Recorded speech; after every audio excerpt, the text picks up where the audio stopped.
Rain came down like it was trying to erase the whole world. The highway blurred into silver streaks, and wipers thumped uselessly against the windshield. She leaned forward, squinting. Come on, come on. Her voice cracked, half to herself, half to the flickering fuel gauge. The needle hovered over empty. Lightning split the sky, a flash so bright it showed everything for a heartbeat.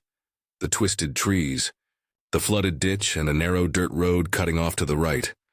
Her car sputtered once, twice, then died. For a moment there was nothing, just the ticking of cooling metal and the endless roar of rain.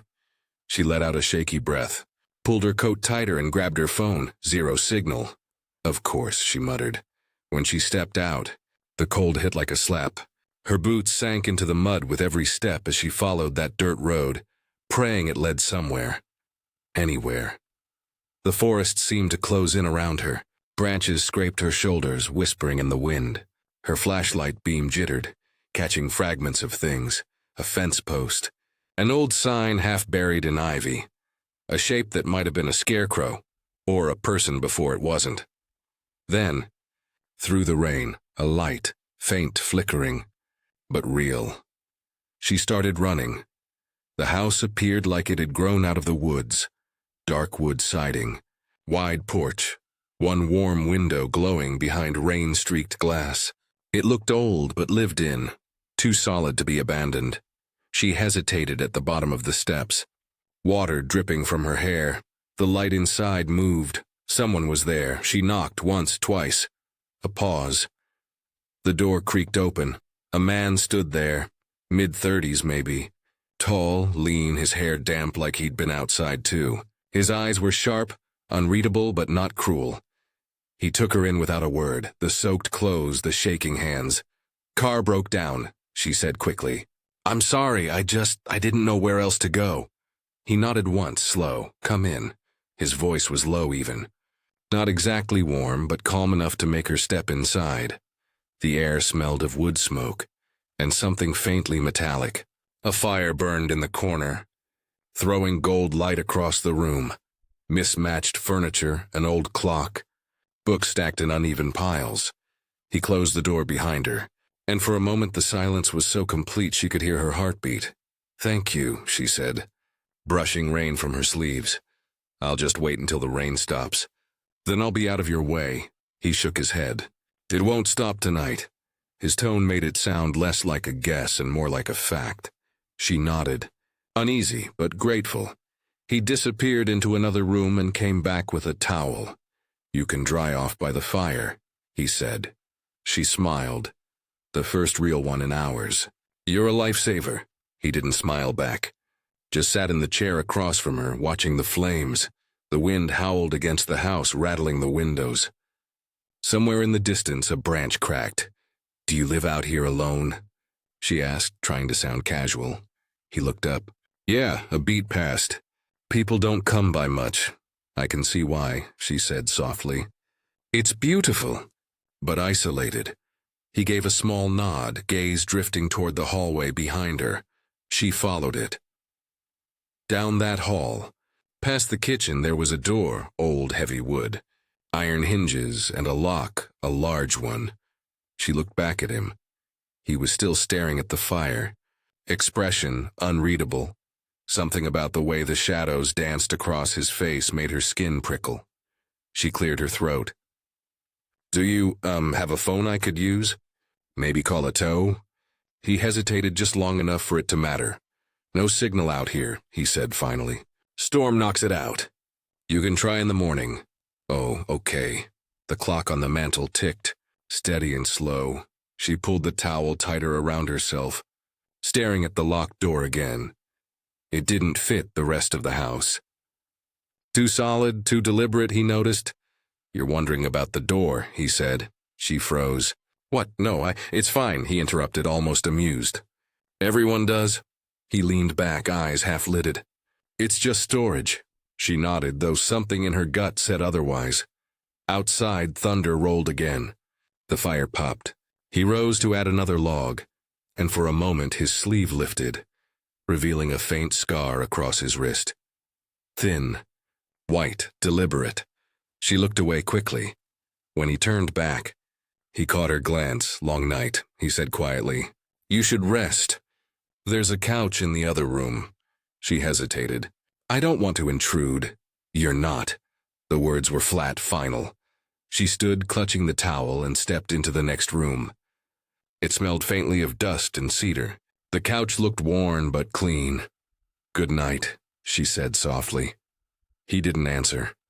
She lay down, listening to the wind rattle the house, to the creak of floorboards settling, or maybe footsteps. Her eyes drifted toward the hallway again, that lock, and behind it, a sound, soft, barely there. Like someone breathing. She woke to the sound of dripping water, a slow, steady rhythm, not rain, but something closer.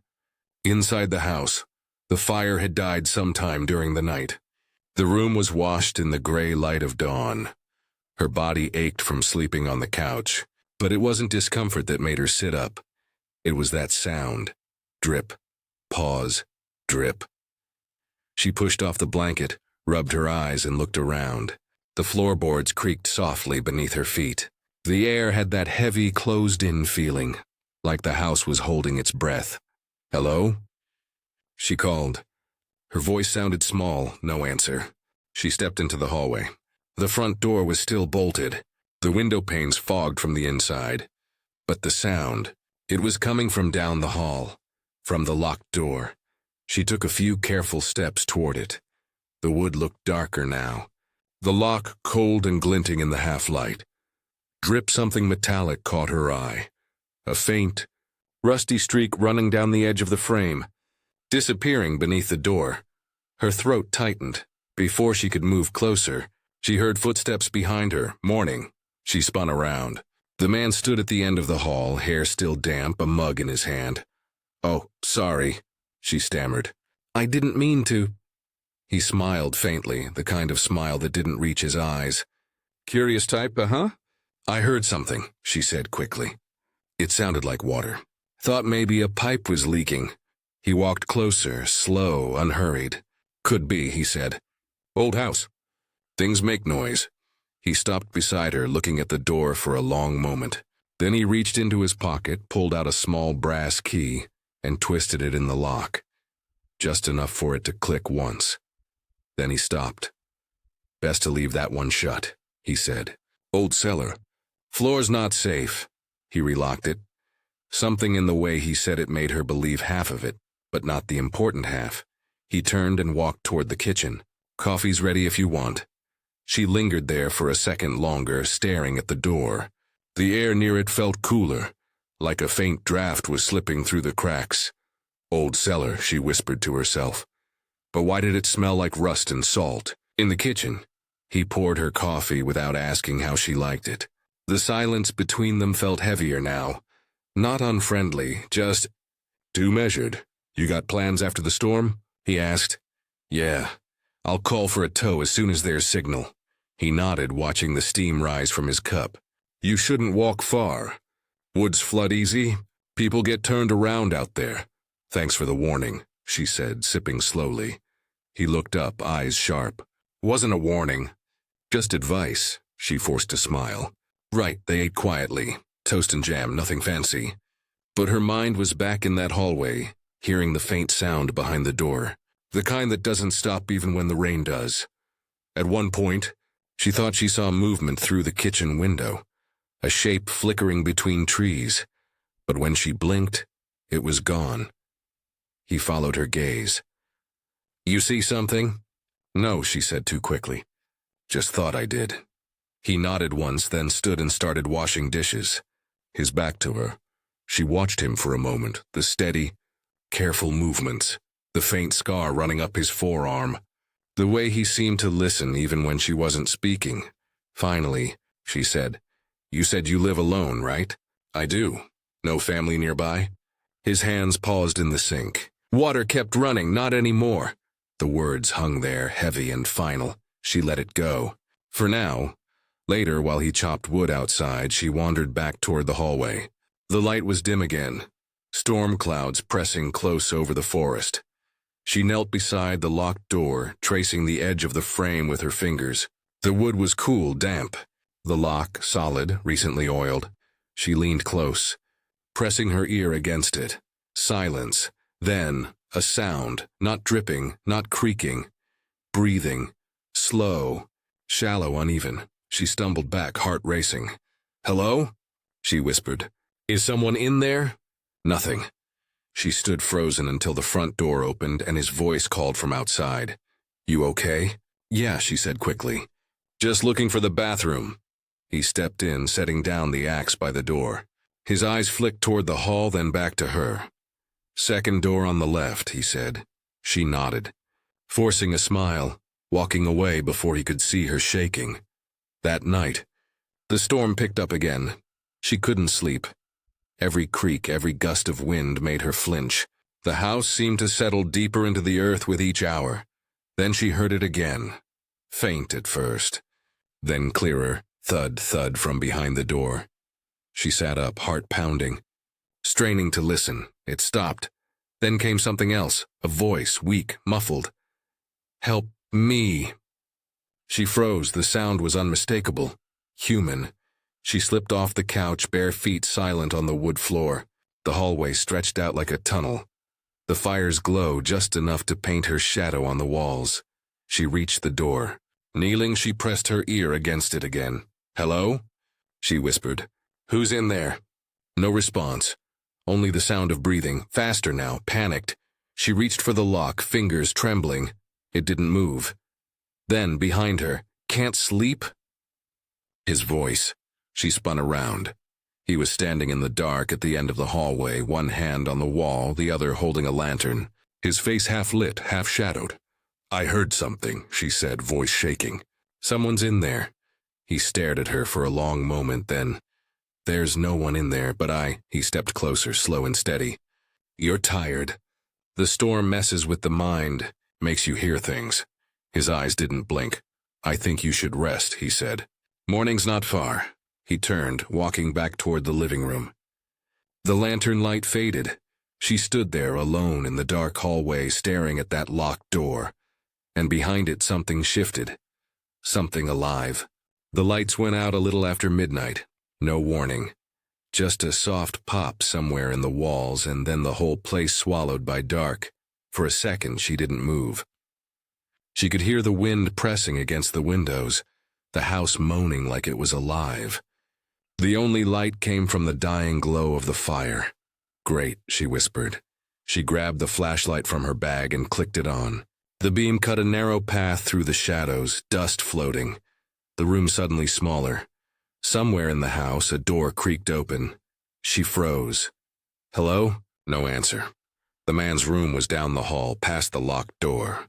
If he was awake, he'd have come out by now. But he didn't. And the sound hadn't come from his direction anyway. It came from the other side, near the kitchen. She stepped carefully, flashlight trembling in her hand. Every footstep seemed too loud. The beam caught a few things in its sweep. A photo frame turned face down on the shelf, a coat still damp by the door. The axe leaned against the wall where he'd left it. She stopped by the kitchen doorway. The window above the sink rattled in the wind, rain blowing in through a crack. She pushed it shut, then caught something odd, muddy footprints on the floor. Fresh, too small to be his. Her breath hitched. Someone else had been here. She turned back toward the hallway. The flashlight flickered once, then steadied. That's when she noticed it, a faint line of light glowing under the locked door. Her pulse quickened. He'd said no one was in there, that it was just storage. But there was light, and now she could hear it again. The uneven breathing, the whisper of movement. She crouched low, whispering, "Hello? Who's in there?" A pause. Then a voice, soft and raw, "Please, help me." The sound was so fragile it barely reached her. Her throat tightened. "Who are you?" she whispered. "Don't let him hear," the voice said. Then silence. Her flashlight dimmed again, as if the house itself wanted darkness. Behind her, floorboard creaked. She whipped around. Nothing, then another creak. Closer this time. "Are you awake?" His voice floated down the hall. "Calm, too calm." She forced her tone steady. "The power's out." "I know," he said. The lantern glow bloomed in the distance. "Stay where you are. I'll check the fuse." He disappeared toward the back room. The moment he was gone, she crouched at the locked door, pulled a pin from her hair, and jammed it into the keyhole. Her hands shook too much to be precise, but she could feel the mechanism move slightly. Come on. One more twist. Click. The lock loosened. She barely had time to push the door an inch open when the lantern light swept back down the hall. She froze, holding her breath. He reappeared, eyes narrowing. "What are you doing?" She swallowed hard. "I thought I heard something again." He studied her for a long moment, then smiled, slow, deliberate.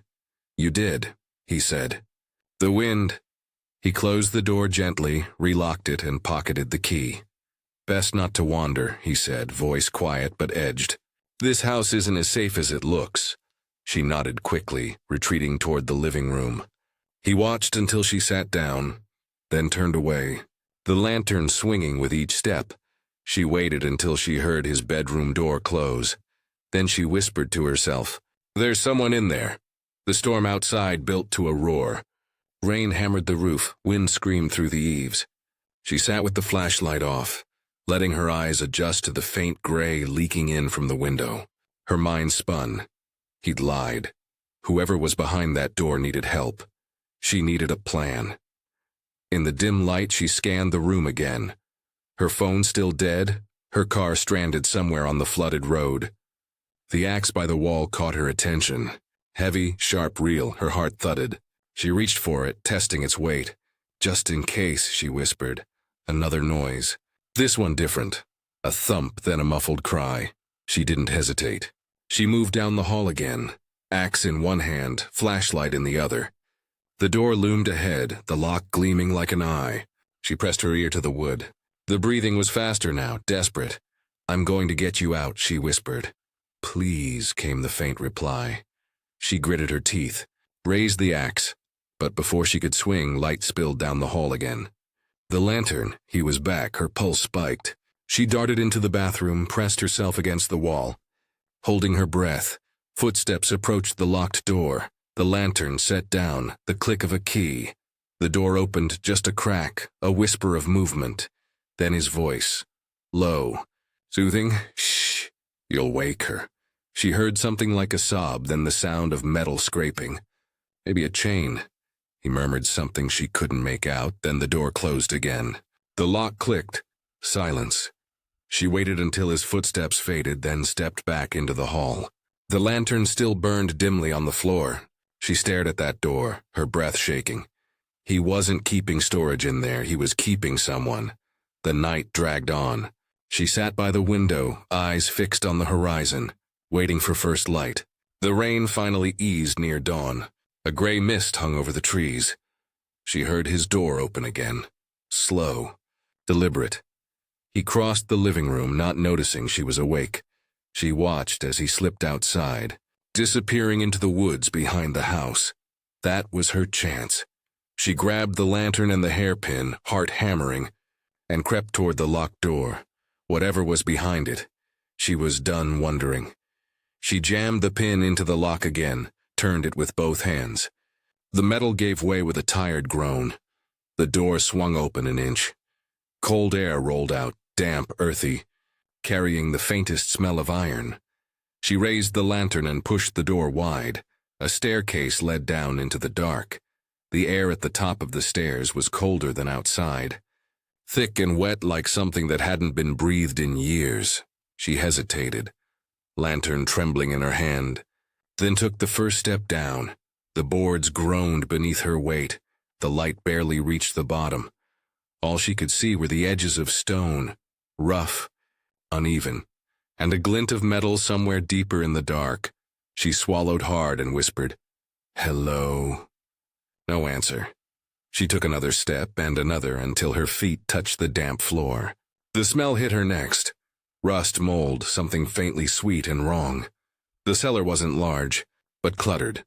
Tools hung from hooks, a workbench against one wall, a mattress in the corner, chains, actual chains, bolted into the floor, and there in the far corner, someone moved. The shape was small, curled up, trembling. "Hey," she whispered, holding the lantern higher. "It's okay. I'm not him." The figure turned toward the light.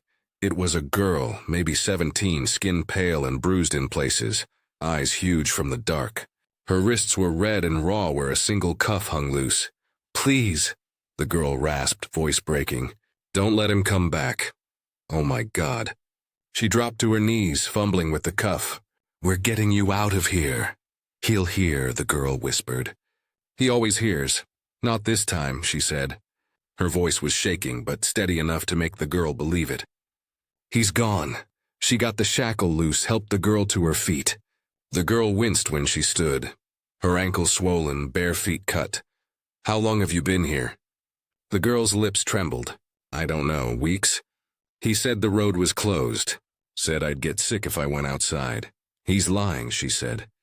"We have to move now." She turned, guiding the girl toward the stairs. Every step creaked like a warning. Halfway up, the lantern flickered, and then the door slammed shut above them. They both froze. A heavy click. The sound of a lock sliding home. "No," she whispered. She dropped the lantern, ran up the last steps, and pounded on the wood. "Hey, open this. Open it." Her fists hit harder with every word until her knuckles throbbed. Silence, then his voice. Calm, steady. "You shouldn't have gone down there. Open this door." He sighed. "I told you the truth. It's not safe. There's a person down here. I know." The simplicity of it made her heart stop. She's hurt." "She's alive," he said softly. "That's more than she was when I found her." She stared at the door, stunned. "What does that mean?" But he was already walking away. She could hear his boots on the wood floor above, each step slower, fainter. Then was silence. The girl grabbed her arm. "He's lying. Please, we have to find another way." She nodded, scanning the room below. The lantern lay on its side, flame guttering but still alive. She lifted it again, searching the corners. A narrow window, high up on the wall, half covered in dirt. Maybe just big enough. She dragged over a crate, climbed up, and tried to push it open. It didn't budge. She slammed her shoulder against it once, twice. The wood cracked, a few flakes of dirt spilling through. "Help me," she said. The girl joined her, both of them pressing, gasping. The frame gave way with a pop. Cold air rushed in. "Go," she said. "You first." The girl hesitated. "What about you?" "I'll be right behind." The girl squeezed through, scraping her knees on the edge, then tumbled out into the wet grass outside. "Run," she whispered. The girl nodded and limped toward the trees. She climbed up next, halfway out when something yanked her back. Hard. He stood at the bottom of the stairs, face half lit by the lantern flame. He didn't look angry. He looked sad. "You weren't supposed to see that," he said. She kicked, twisting, catching his shoulder. He stumbled but held tight to her coat. "She was dying when I found her," he said, voice cracking. "I was keeping her alive. You chained her. She was sick. You don't understand." She shoved him again, harder this time, and tore free, scraping through the window and falling into the mud outside. She scrambled to her feet, heart pounding, scanning for the girl. Nothing but mist and trees. Then a light flared behind her. He was at the window now, lantern in hand, eyes blazing. "She'll die out there. Better than in your basement." She shouted. For a moment he just stared. Then he smiled, small, tragic. "You don't even know what she is." The words hit like a slap. "What?" But he vanished from the window. A door slammed somewhere at the back of the house. She spun, grabbed the girl's hand. The girl had reappeared, barefoot, crying, and they ran. Branches whipped against their faces, mud sucking at their steps. Behind them, his voice echoed through the trees. "She isn't human. Keep going," she gasped. The girl stumbled once, and when she helped her up, her fingers brushed the girl's wrist. Cold as stone. Too cold. For a second she looked back at the girl's face. The eyes that seemed too dark, too deep. The faint shimmer under her skin where the light hit. The girl pulled away. "Don't stop." They ran until the house was a shadow behind the trees. When they finally collapsed beside the road, The first light of dawn was breaking through the fog. She turned to speak, to say they were safe, but the girl was gone, just gone. No footprints, no sound, only the wet grass pressed down where she'd been sitting. From somewhere in the woods, a voice, the man's, carried faintly through the mist. You should have left the door closed. By sunrise, the storm had passed, but the world looked washed out and wrong, as if the rain had scrubbed all the color out of it. She walked the road barefoot, mud clinging to her legs, the forest humming softly behind her. The air carried that hollow, echoing quiet that only comes after something violent. The man's voice still played in her head. You don't even know what she is. Every few steps, she turned around, expecting to see him. But the woods were empty, and the girl she'd freed, was gone without a trace. She kept moving until she saw the house again through the fog. It stood at the edge of the trees, crooked against the pale sky, still, silent, waiting. She should have kept walking. Instead, she went back. The front door was ajar. Inside, the fire was cold. The lantern still burned low on the floor where she'd dropped it hours ago. "Hello?" she called. Her voice came back thin and strange. No answer. She stepped inside. The smell of smoke and metal lingered, faint but sharp. Everything looked exactly as it had before. The books, the chair, the clock frozen at 2:17. But there was something new. A trail of wet footprints leading down the hall smaller than hers. The girls, they stopped right at the locked door, still hanging open from the night before. She lifted the lantern and looked down into the cellar. "Don't," she whispered to herself, but her feet were already moving. The air grew colder as she descended. The flickering light caught the metal cuffs, the empty mattress, the walls streaked with something dark and old. And there, on the workbench, a row of jars. She stepped closer. Each one held something suspended in cloudy fluid. Small bones, bits of dried plants, scraps of paper with symbols drawn in red. "What the hell?" she murmured. Behind her, a voice. She wasn't supposed to wake up yet. She spun. He stood at the bottom of the stairs, eyes hollow, rain dripping from his hair. He looked more tired than dangerous. "She's not a girl," he said softly. "Not anymore. She was chained in your basement." "She asked me to," he said. "When I found her, she was half dead, bleeding from places no human could survive. I thought she was gone, and until she opened her eyes." He stepped closer, hand outstretched. "You freed her." "You don't understand what that means," she backed away. "You're insane.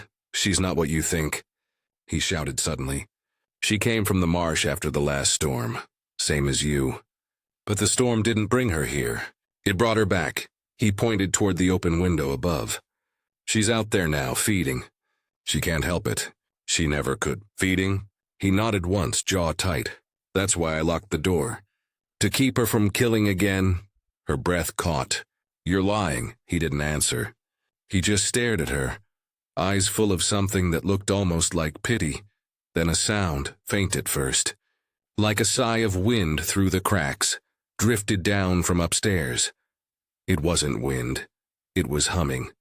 Soft, lilting, almost childlike, the girl's voice. He turned toward the stairs. "It's too late." She followed, pulse hammering, the lantern swinging wildly in her hand. At the top of the stairs, the living room was bathed in pale morning light. The girl stood by the window, barefoot, her hair still wet. She turned slowly. Her eyes were different now, not human, glassy and depthless, reflecting the light like a cat's. "Why'd you come back?" she asked softly. "I was trying to help you," she whispered. The girl smiled, and small, sad. "You did." Behind her, the man's voice came low, desperate. "Don't touch her." The girl tilted her head, the movement too smooth.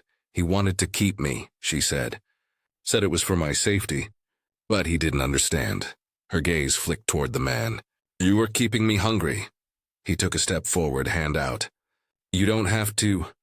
The girl's expression softened for a moment, almost like forgiveness. Then changed. Her eyes darkened. The man's body stiffened.